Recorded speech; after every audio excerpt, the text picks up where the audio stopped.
Halo teman-teman, pernah nggak sih kalian melihat kulit dengan bercak putih dan langsung penasaran kira-kira penyakit apa ya itu? Apakah menular? Yuk kita bahas. Sebelum masuk penjelasan, mari kita bedah datanya dulu.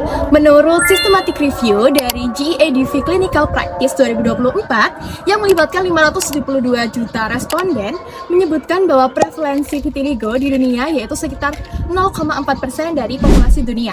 Di Afrika dan Timur Tengah bisa mencapai 5,3%, sedangkan di Asia Timur lebih rendah yaitu sekitar 0,12%. Dan yang paling menariknya yaitu vitiligo bukan hanya menyerang lelaki, tetapi juga menyerang perempuan.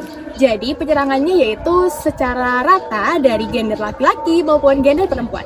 Jadi, vitiligo terjadi ketika melanosit, yaitu sel yang kasih warna ke kulit kita, rusak atau hilang.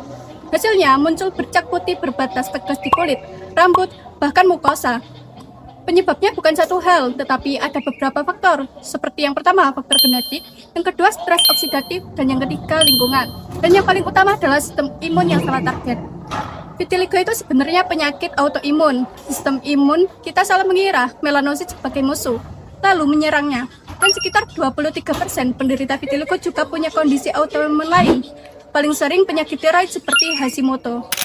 Karena ada faktor genetik, vitiligo memang tidak bisa dicegah secara 100%, tapi ada yang bisa kita lakukan. Pertama, pakai tanda surya.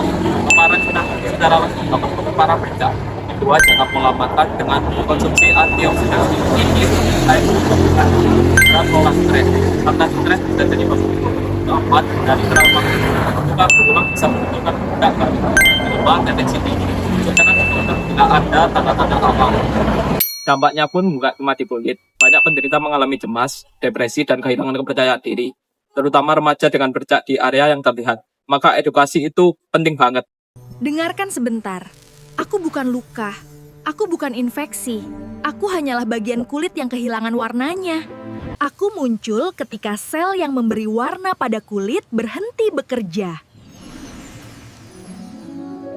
Kadang, tubuh secara keliru menyerang sel pigmen sendiri. Saat itu terjadi, warna kulit perlahan menghilang. Banyak orang melihatku dan langsung takut. Padahal aku tidak menular dan tidak berbahaya. Kulit ini tetap hidup, tetap sehat.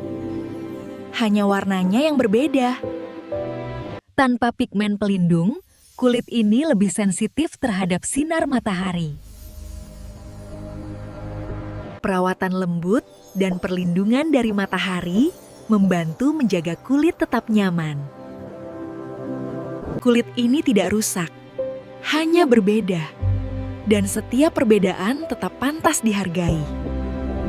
Untuk diagnosis dokter biasanya lewat pemeriksaan klinis langsung, kadang dibantu oleh lampu wood sinar UV khusus yang bikin batas bercak kelihatan lebih jelas. Soal penanganan ada beberapa opsi, contohnya fototerapi, MB, UVB, obat oles seperti corticosteroid atau calcium inhibitor, sampai terapi terbaru yaitu MEK inhibitor. Semuanya bertujuan untuk menghambat kerusakan melanosit dan membantu repigmentasi kulit. Jadi vitiligo bukan penyakit menular dan bukan ulah kutukan. Ini merupakan kondisi medis yang nyata dan lebih kompleks dari apa yang kita kira.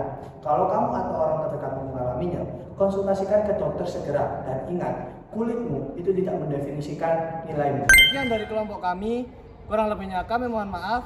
Akhirul kalam. Wassalamualaikum warahmatullahi wabarakatuh.